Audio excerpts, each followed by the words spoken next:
Right, right. Now we can start. Um, First of all, I just want to say hello to everybody. One of the reasons why I'm coming here to do these things is that I want to show solidarity with all those of you who are still trying to work in these terrible circumstances we find ourselves in. If you are working, that's great. Can you switch off your microphones, please? Everybody switch off. I'm sorry. We're gonna have to ask you to switch off your microphones. But if you're working remotely with students who are alone, that must be very difficult. I'm going to say difficult. These days, we tend to say a challenge rather than difficult, but this is difficult. Life is very difficult at the moment if you're working or if you're not working. And for those of you with remote students, my deepest sympathies, and I hope you're doing well. As I say, my main reason for having these Sunday sessions is that we can share with our fellow professionals the situation we're in. It's a very difficult situation for everyone. And I wish you the very best in your working life. What I'm going to talk about today is not really that relevant for remote teaching. Maybe some ideas will help, but it's for the time in the future when we get back to real classroom teaching. But generally, I'm talking ideas today rather than activities. So, interesting face has just appeared at the bottom of the screen. Keep that face in mind, okay? 5 ways to animate your lessons. The key word is animate. Animate is a verb, and there's the phonetic transcription. It has 3 meanings: to bring something to life, to make something lively or more cheerful, and to turn into a cartoon. So before I say anything else, I'm not talking about that today. Nothing to do with animations and cartoons. It's also an adjective. There it is again. And it means alive or having life. But oh no, the phonetic transcription is different. Look at that. 1 word, 2 pronunciations. What is the problem with English pronunciation? I apologize to all of those of you who learned English as a second language for the ridiculous disconnect there exists between the written word and its pronunciation. And can I congratulate you on your stubbornness and your stamina and your ability to go through these problems and to learn this as a second language and then to teach it. I'm a big fan of non-native speaker teachers. I think you do a fabulous job. And always remember, you are by far the majority of English teachers in the world. Far more than 90% of people teaching English as a foreign language in the world are non-native speaker teachers. And for that reason, training ideas and anything to do with methodology should be focused on you and your teaching situations, particularly if you're teaching in your own country with students who speak the same language. So that's why I'm here to help. But I apologize, as I say, for this ridiculous way that we write this language. So when we talk about animating, bringing things to life, sometimes our classes are dead. Switch off your microphone. And when we think about bringing things to life, we think of this character. Now, I'm going to ask some questions today. And even with your microphones off, I want you to shout the answers at the screen. Those of you who've been to one of my talks before will know that I just want people to shout anything. I don't mind when people make mistakes. In fact, I love it when students make mistakes if they were confident enough to just open their mouths and shout something out. I love to say to a student, that's a really great answer. It's wrong, but it was a good answer, and I see where you're coming from, okay?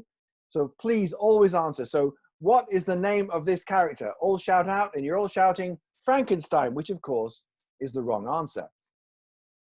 As this cartoon shows you, the reservation is under Frankenstein, which is actually the name of the person who created me. That character has actually no name whatsoever. Frankenstein is the doctor, Dr. Frankenstein, played here by a British actor called Peter Cushing, who played the part for the first time in 1957. And here's a more recent one, Gene Wilder, who played it in Young Frankenstein. So let's get my obsession with old films out of the way and think about the nightmares we have to deal with. Annexes. Can you switch off your microphones, please? Thank you. There are twin nightmares we have to deal with in class. One is about materials and the other one is students. Such nightmares. What did you say? You don't think that your students are a nightmare? Well, that's marvelous. I'm delighted if you don't think your students are difficult. So let's say the challenges we have to deal with. I think students can be really difficult, but I also think books can be really difficult. The materials we use can be difficult, okay? And I think it's important to learn how to connect. Please switch off your microphones. How to connect with materials in a more engaging way. I think it's very difficult sometimes for students to connect with the material in the book. And I have one or two ideas to help them do that. But always remember, materials are just books. They're not perfect. And I think a lot of non-native speaker teachers sometimes give too much credit to people like me because I'm a native speaker that I've written a good book. My books are okay. They're not perfect. Okay. If you like the books, use them. If you don't like the material, in the book, adapt it or ignore it. That's the key. Always. Never think that any book is perfect. Okay. And what about the students? Well, what I find interesting, because over the last 25 years since I've been writing course materials, I've had the chance to go and watch a lot of teachers, and I have maximum respect for any teacher who lets me into the back of the class. But I often see students who go, okay, what's happening today? They walk in and they want you to provide all the input. And I think we should get students to get more involved in the way things happen in the classroom, make them feel connected more. So these are the two ideas I have at the moment to help to animate, to bring our classes to life. Maybe think about books in a different way and think about the role of the students in a different way as well. But before that, I want to just say what I think about what I call delivery education. What I mean by delivery education is a system where basically the teacher walks into the classroom with a whole bunch of information and expects the students to absorb this information and then regurgitate it later in a test or an examination. This has been going on for 500 years, that teachers have walked in and said, there's an exam coming up, learn this. And it's all wrong. It's a wrong system. You know, look at this cartoon. This cartoon has a teacher spoon feeding a student. You can't see the caption, so I'll write it for you. No worries, you will get your degree. Just swallow. So much education is about the teacher walking into the classroom saying, learn this, even for just a short time. Just learn it long enough to do it in the test. Now, I'm sure all of you don't feel that you're this kind of teacher, but we are all in a situation where we're required to do that sometimes. Spoon feeding. Spoon feeding is the expression. And there's a wonderful quotation about spoon feeding, which is here. In the long run, spoon feeding teaches us nothing but the shape of the spoon. And that's by this man who is a novelist. His name is E.M. Forster. He wrote A Passage to India and A Room with a View. Look at that quotation. If at any time you feel you are involved in delivering information, we have to try and rethink it a bit. Rethink it and call it discovery education. Education should be about your students discovering things for themselves or with your help, or lighting a spark. There are two people who I think are very important for me in their thinking on this. This is the first one. This is Socrates. I'm sure you've all heard of Socrates, the Greek philosopher. How long ago did he live? 500 years? No, more than that. 1,000? More, nearly 2,500 years ago. Socrates already had ideas about discovery education. A more recent thinker, this one. Oh, that's a terrible picture of him, isn't it? That's better.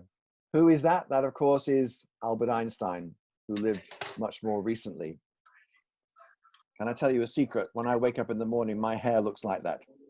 And I want to tell you a quotation from each of these people. First, Socrates. Look at this quotation and think about it. Education is the kindling of a flame, not the filling of a vessel. I love that expression. He saw that the idea of just pouring more stuff into a vessel is not the way to educate people. You have to create a desire to learn more in your students. And Albert Einstein's quotation, I think, is also wonderful. Here it is. I never teach my pupils. I only provide the conditions in which they can learn. These are key. And I think it's also key to animating your classes.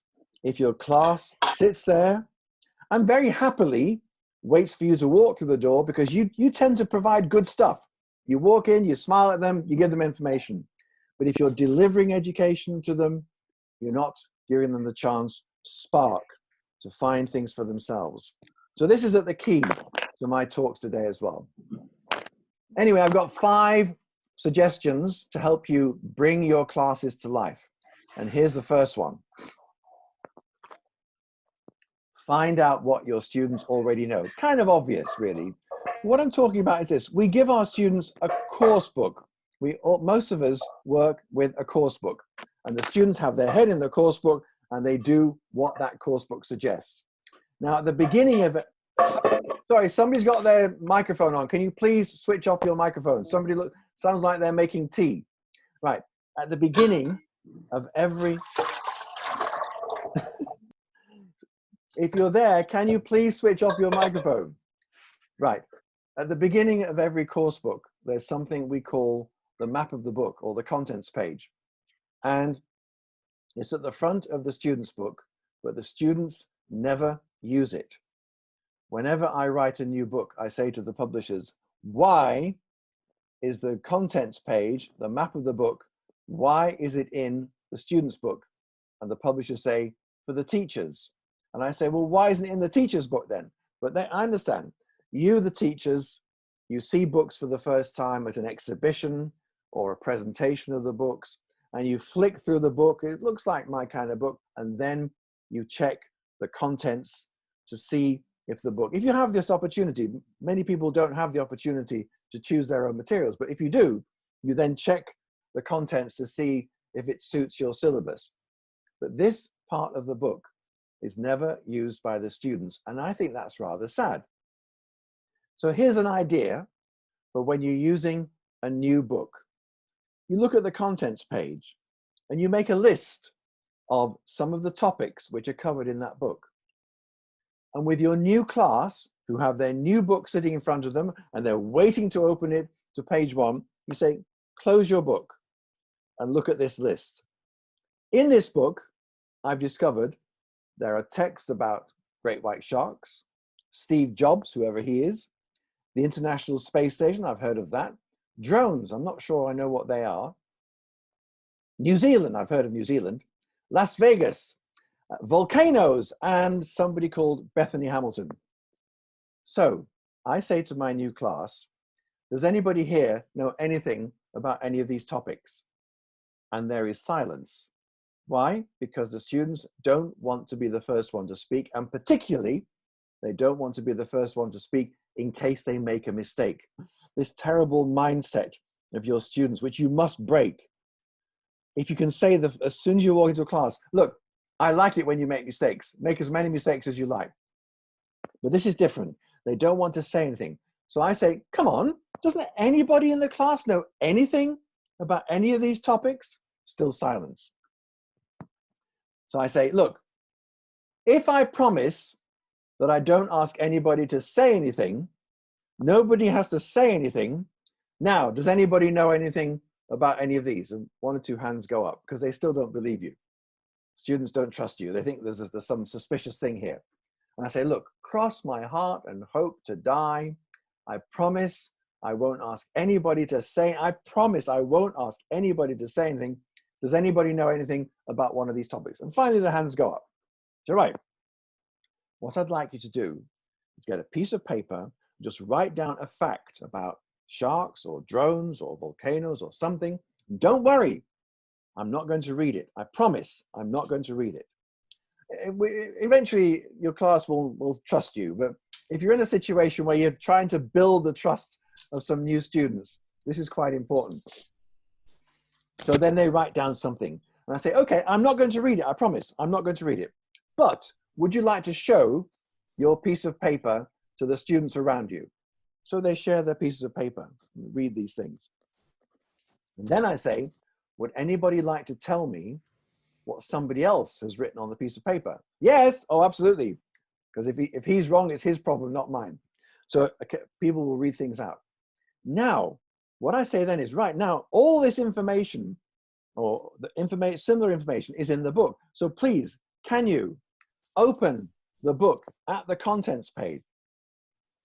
And can you go through the units until you find the unit which is about sharks or volcanoes or whatever it is? And then turn to that unit. At this point, teachers say, but it could be unit 17. They won't understand it. I'm not asking them to read anything. All I want to do, if they know what a shark is and they see the word shark, not a problem, okay? If they don't know what a shark is, they wouldn't have chosen that one. They go to the unit. And I say, now, before we do anything else, take one of these. And I give them a Post-it.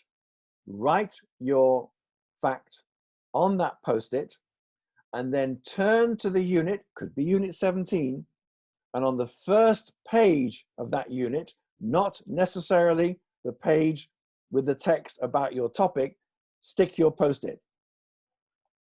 So when we start to use the book now has, if you've got 30 students, 30 Post-its all through their different books. And 3 months from now, when you're starting unit 7, you open at unit 7. 3 people have Post-its. What did you write 3 months ago? They say, what? Please, before we start anything else, you tell me what you wrote. The students see that you think what they wrote is the most important thing before you start. It's very connecting because, of course, that was what they already knew. So before you start the unit, they tell you what they knew about that. And it's another way of avoiding making grammar the most important thing. If you watched my talk last week, you know that I'm very much against making grammar the first thing we talk about in a lesson. Grammar should be the thing we go to slowly. Okay, so that's a very nice idea. I've been trying this idea out for many years now myself, and I've been recommending it to teachers, and I've had fantastic feedback. It really changes students' attitude to using their book. And that moment when the new unit starts, it's a very kind of engaging, animating moment in the lesson. Now, you may have noticed a name at the bottom of there, which you didn't recognize, Bethany Hamilton. I want to tell you something about this woman. Here's a picture of her. And you can see, extraordinarily, she is surfing and she only has one arm. This extraordinary young woman, her arm was bitten off by a shark, and incredibly, 4 weeks later, she was surfing again. Now, in my opinion, we should be writing about extraordinary people like her and not about celebrities. We should not have famous living people in our books because living people change. Famous dead people, that's fine. They're not going to change. Famous living people are a serious problem in books. Does anybody know who this man is? His name, in case you don't know, is David Beckham. And about 20 years ago, everybody wanted pictures of David Beckham in their books because he's quite good looking and quite a nice person, and he was captain of the England football team. So we put pictures like that in the book. 2 years later, the book came out and he looked like that. So by the time the students got the book with the picture of David Beckham with his hair like that, he changed his hairstyle, he changed his team. Why can't famous people stay in the same place? So we started writing about him looking like that, and now he looks like this. This is the reason why we should not write about celebrities. Your students open the book, they see a picture of somebody they know, he doesn't look like that. Books take too long to come out, and they use for too long to have famous people in them. So avoid books with celebrities. That's my main message. Avoid course books with information about living celebrities. Okay, so that's my main first idea, how to rethink using your course book to personalize it so that there's information in the book in every unit, or that every unit might have information that the students have generated themselves.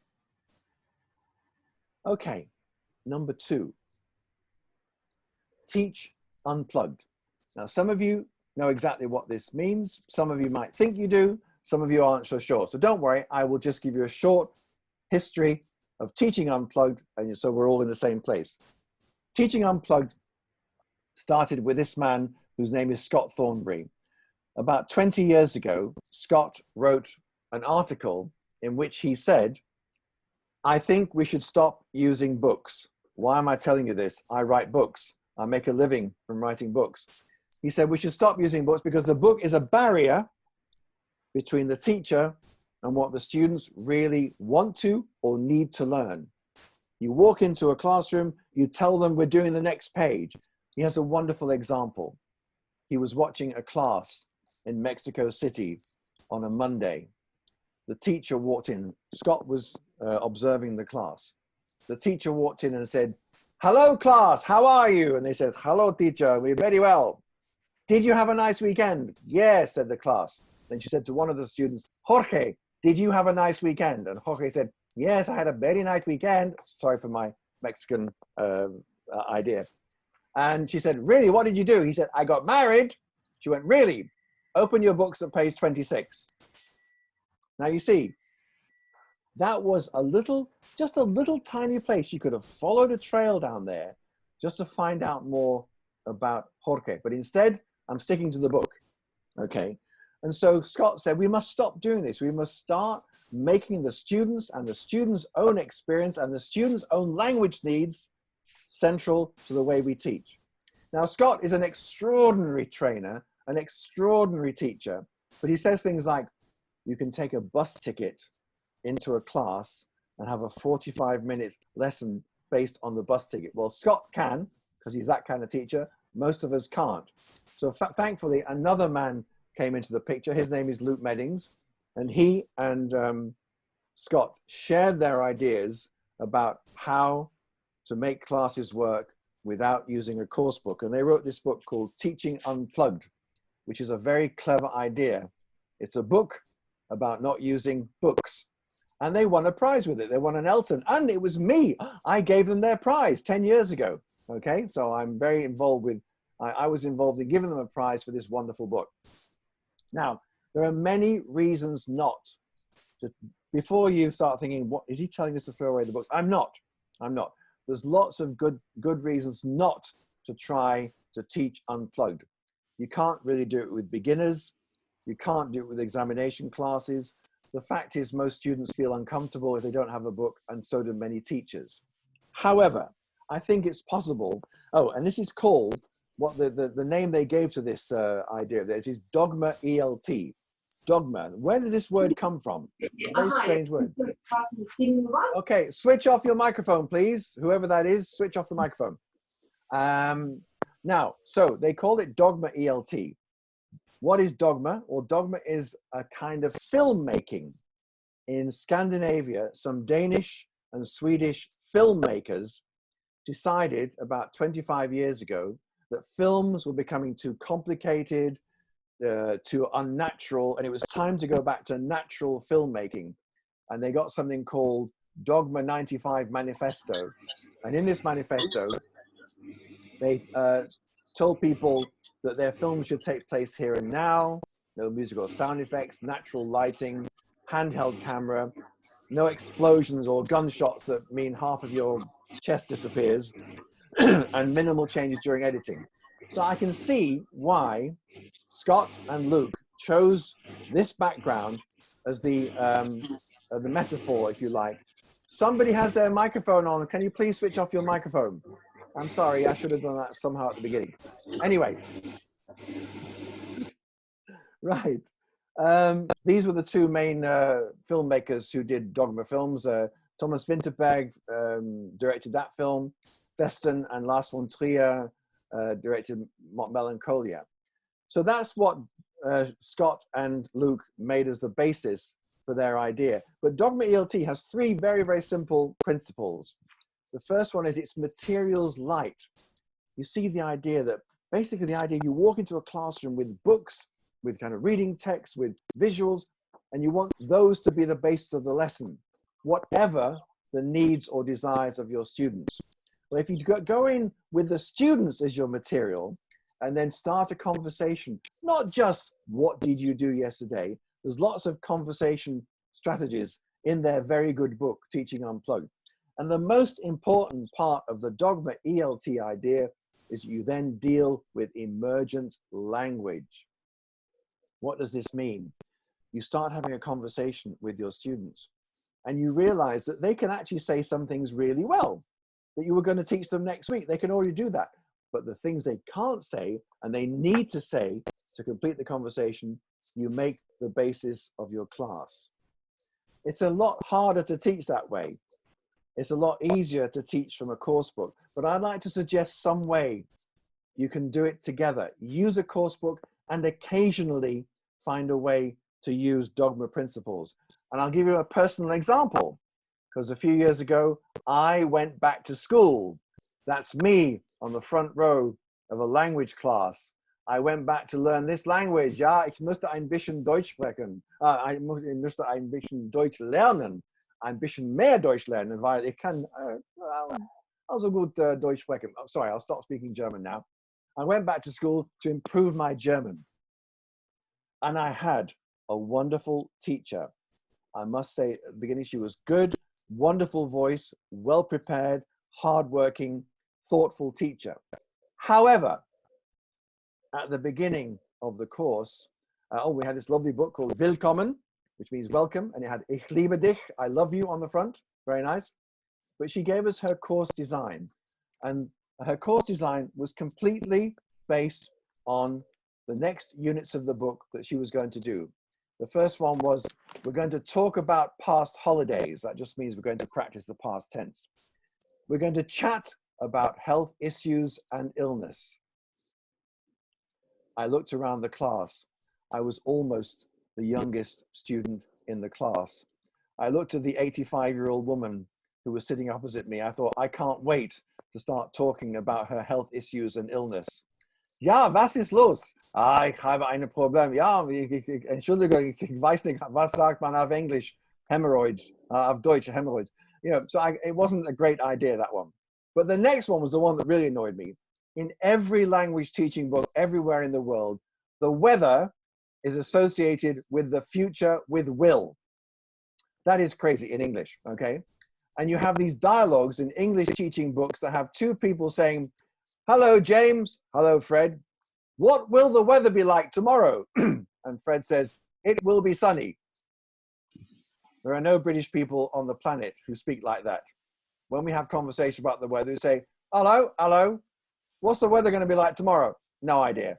That is a genuine conversation about the weather. So those weather units are absolutely ridiculous. Use simple telephone technology, write a CV, and talk about German speak. This was the course design. My lovely German teacher, she was a lovely teacher. I enjoyed the classes.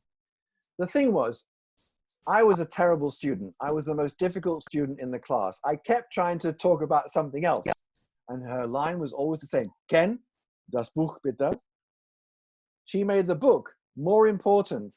I mean, okay, the book is more important than me, but she did it with everybody. Whenever we tried to go off piste, as they say, she tried to take us back to the book. So all I say about dogma, the message is very simple. You go into your class with a lesson plan. Of course you do, but it's possible to abandon the plan, follow the trail, and see what happens just occasionally, okay? Allow yourself to go away from the central idea behind your lesson plan. And don't worry if you don't reach the end of it, because you followed a trail and found out something, and students have talked about themselves, or you found out something that students would like to say but can't say. Okay, moving on. My third idea is flip the lesson. Now, here's another expression that some of you will know already, and some of you know lots about, I'm sure. Maybe some of you don't. So again, a little explanation. Flipping the lesson is basically doing your homework before the class, not after. Doing your homework before the class, not after. How does that work? Okay, well, let's imagine. Teacher's homework or student's homework? the student's homework. Let me explain.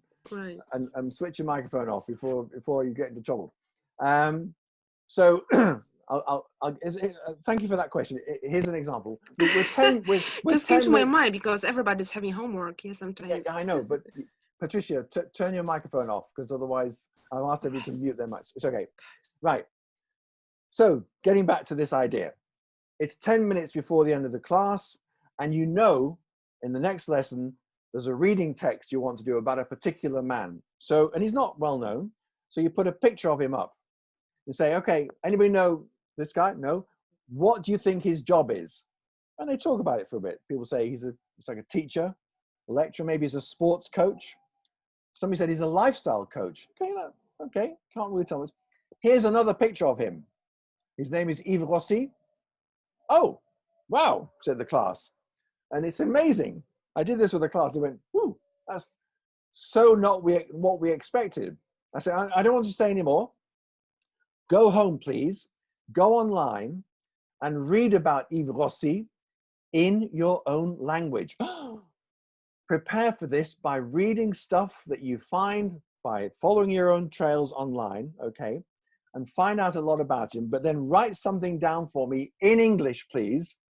When you come back for the next lesson, I want you to have written something down about this guy that you found out. But you can do the research in your own way, in your own time, with your own computer, and in your own language to start with. You can do it in English if you prefer. My main thoughts are those poor students who find the whole English only thing difficult. Your advanced students, you don't ask them to do that. They can do it all in English. But your intermediate students who find everything a bit of a trial, give them the chance to start off by doing some research in their own language. And the last thing I like, if you have some kind of learning management system where they can send stuff to you, not just as an email. I mean, LMS is quite big in Asia. I don't know if any European schools have them. Ask them to find another image of this guy and send them to you. And you get things like this. Oh my goodness, this is this same guy. And there he is with two planes. So they come back full of information. Now your students are not stupid. They'll open the book and find that the next reading text in the book is about him. So they might start reading that themselves, out of interest. That's a reading text from one of my books called Smart Choice. But you see how this worked. Rather than starting the lesson with this reading text, I sent them home to do some research first, okay? I think this is better for before a reading text than say before a grammar point. I don't think it's a good idea for students to try and do too much research about grammar. But as you know, if you came to my talk last week, I don't believe in starting a class with grammar anyway. I think that grammar should come after we've engaged with some kind of topic. Anyway, that's called Flipping the Lesson. There's a very interesting article. It's quite an old article, you see, July 2013. It's still the best article I've read about how a flipped classroom works. It's by a guy called Laurie Harrison. This is Laurie Harrison, and this is his colleague, Nick Robinson, and together they run a company called ELT Jam, which is an organization that's publishing and training. Very interesting bunch of guys. And there's the link to that flipped classroom article. Or if you prefer, just Google flipped classroom ELT Jam and you'll get there anyway.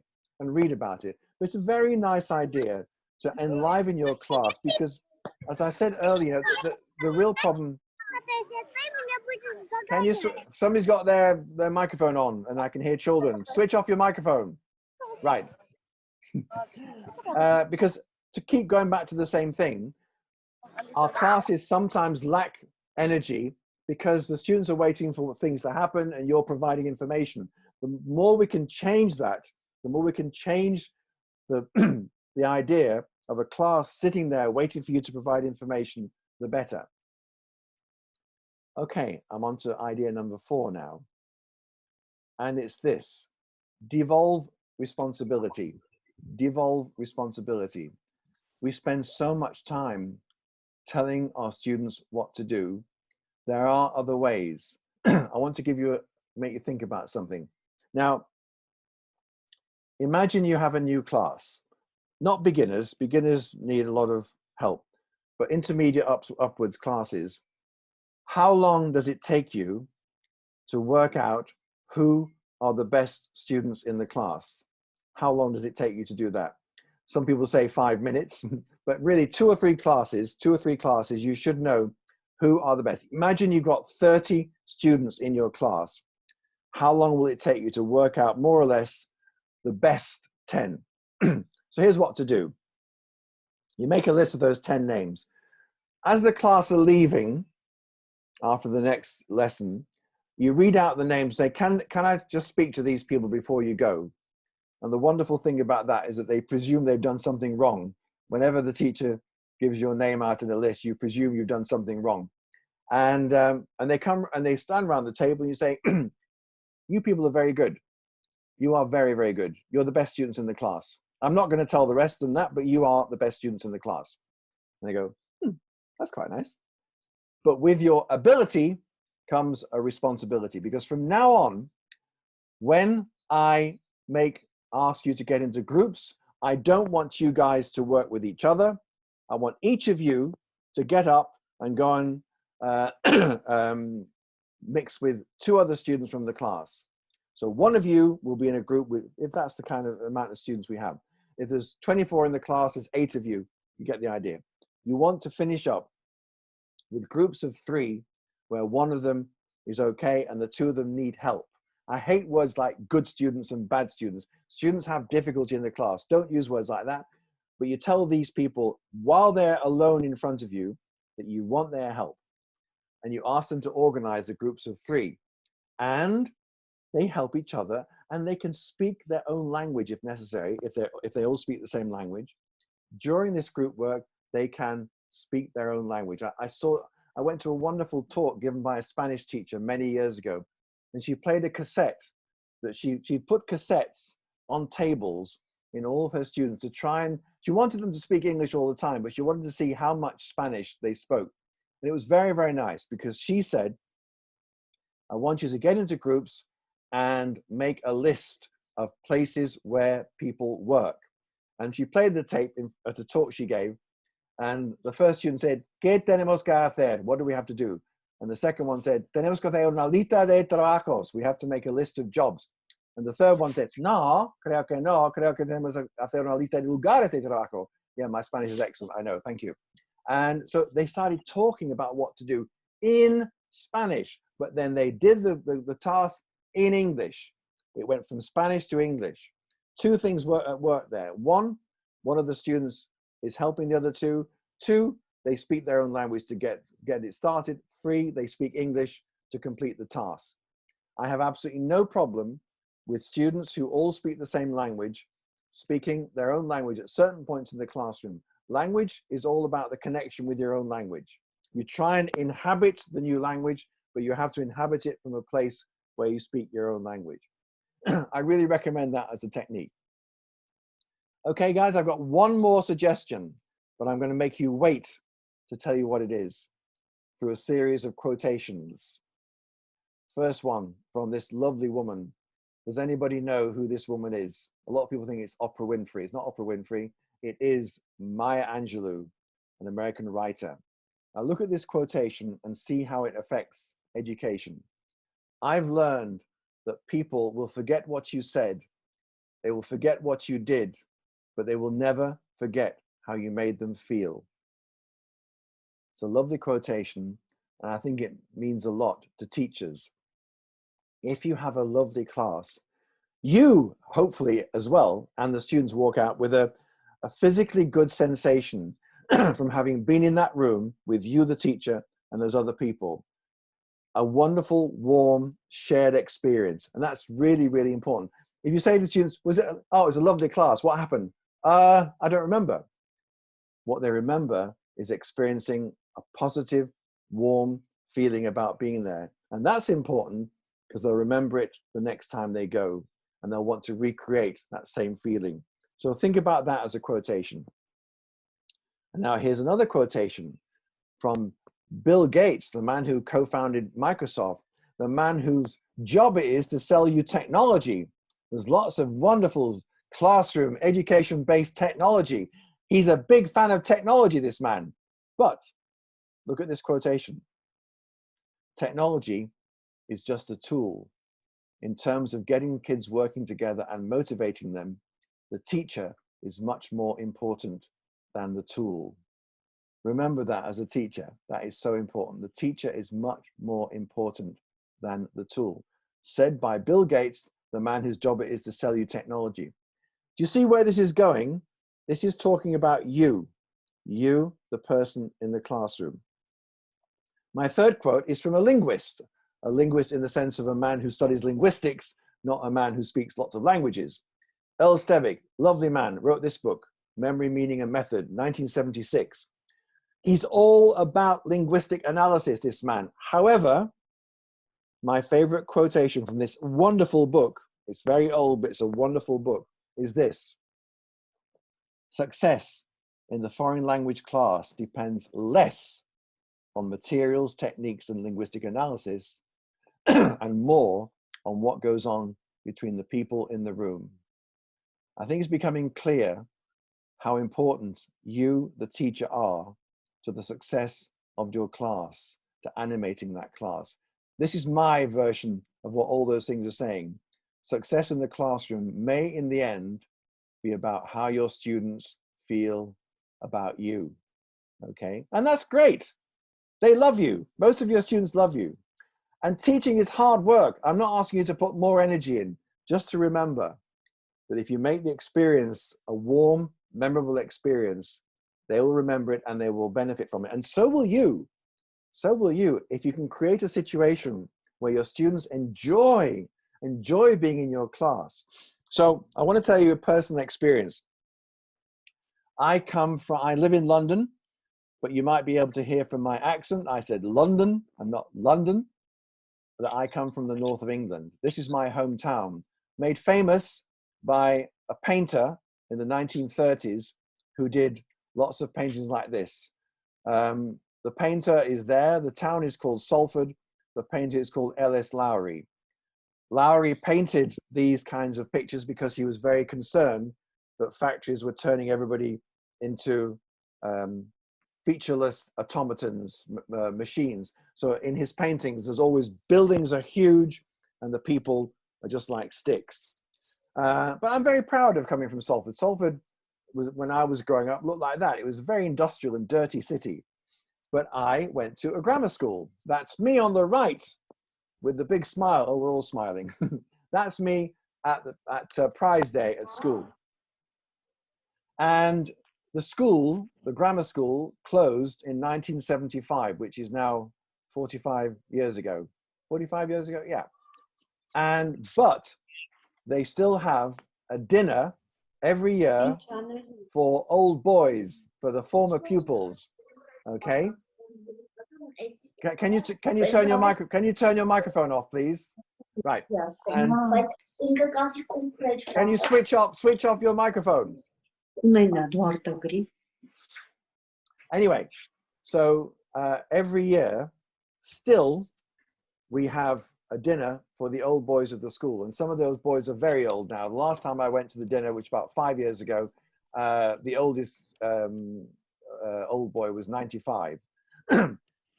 So 5 years ago, my two brothers who are on the committee asked me to go and make a speech at the old boys dinner. And I said, I'm going to talk about teachers. And one teacher in particular. Now, this photograph here is famous because that man there is a quite famous actor. You might not have heard of him. His name is Albert Finney. And he was an old boy of my school. And he went back, this photograph was taken in about 1965 or something. He went back to say hello to all his favorite teachers, including that man there, who was still a teacher when I went to the school, and he was my favorite teacher, Mr. Nutter. When I went to the old boys dinner and made a speech, I said, there are three kinds of teachers. There are teachers who inspire you. There are teachers who frighten you. Really, you feel a bit alarmed and frightened in their presence. And there are teachers you just don't remember. And I want to just mention, first of all, a teacher who inspired me. His name is Mo Nutter. I mentioned that man's name 5 years ago. The place erupted in applause. Everybody applauded. It was at least 50 years since most of us had had a chance to be in that man's class. And yet 50 years later, we were applauding that man's name. That is how important you can be as a teacher in your students' lives. People don't applaud their dentists 50 years in the future, okay? People applaud their teachers. Here's another picture. Crazy picture that. Look at that. But look at this one. These two are Vietnamese artists. The one on the right works for a publisher that I work for in Vietnam. And a few years ago, they went to the 20th anniversary of them leaving art school, and they all took pictures of their favorite teachers. Isn't that wonderful? They took these huge pictures of their favorite teachers. I'm getting to the point I'm making about this, that the most important person who can do something about the atmosphere in your class, who can animate it, who can bring it to life, is you. So the fifth thing to think about is to try and be memorable. Be memorable. Not like this. This is Diego Maradona, who scored a goal against England in 1986 with his hand. That was the most memorable goal ever scored against England. That's not good memorable. But if you came to my talk last week, I showed you 4 images of workshops that I've done. This is a workshop I did in Pavlodar in Kazakhstan. People engaged. This one was in Yerevan, Armenia. Again, people enjoying the event. This was a bunch of very noisy teachers in Brazil, also enjoyed what they were doing. And this is a bunch of teachers in Istanbul. I tried to make those experiences memorable for me and for the students. It's hard work being a teacher. You can't go in and show maximum energy in every class you do. But if you offer the students a chance to glow, to enjoy the experience, it's good for you. It comes back to you and gives you a physically great sensation about being a teacher. So, my 5 ways to animate your classes. Can you remember what I told you? Find out what they already know. Teach unplugged. Flip the lesson. Devolve responsibility. And be memorable.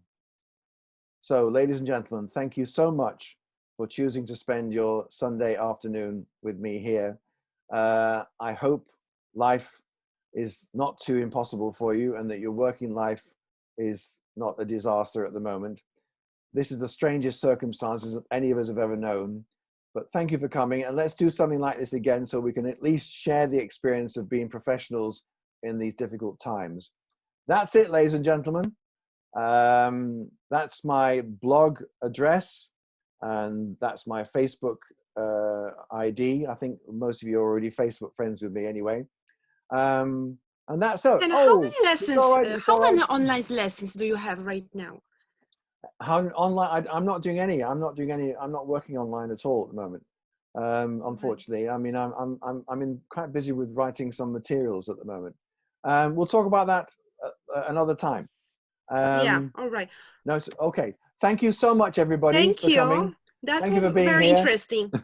All right. So, Nice to meet you, first time. And stay safe, everybody. Stay safe. Take care of yourselves. Okay. You too. Bye. Bye, everybody. Bye. Bye. Bye. Bye. Goodbye. Thank you. Goodbye, everybody. Bye. Thank you. Bye. Goodbye. Thank you so much. Thank you so much. Thank you. Goodbye. Thanks.